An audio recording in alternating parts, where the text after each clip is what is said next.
Salut sur vous. En quête de patrimoine, découvrons notre histoire, la vie des saints.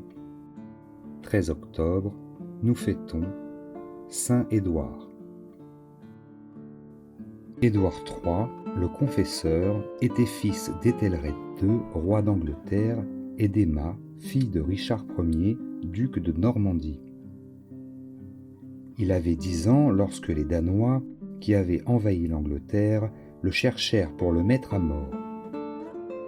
Sa mère le sauva en l'emmenant en Normandie, où il resta à la cour de Richard II et de ses successeurs Richard III et Guillaume le Conquérant, jusqu'à ce que les Anglo-Saxons, après la mort de Hardicanute, fatigués du joug des Danois et voulant revenir à leur dynastie nationale, le proclamèrent roi.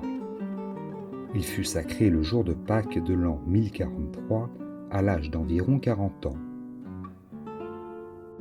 Son règne, qu'un historien appelle un entracte entre les scènes sanglantes de 2 invasions, celle des Danois et celle des Normands, assura pendant 24 ans le bonheur de ses sujets, qui tous, même les Danois, l'aimaient comme un père. Il sut maintenir l'ordre en gouvernant avec douceur, diminua les impôts, dressa ou recueillit d'excellentes lois qui portent son nom, fit rendre la justice avec intégrité et promptitude, et s'efforça constamment d'améliorer le sort des malheureux. Ayant épousé la belle et vertueuse Édith, fille de Godwin, princesse accomplie, dont les historiens et les poètes ont célébré les perfections, il l'associa à sa sainteté. Il fit construire la célèbre abbaye de Westminster.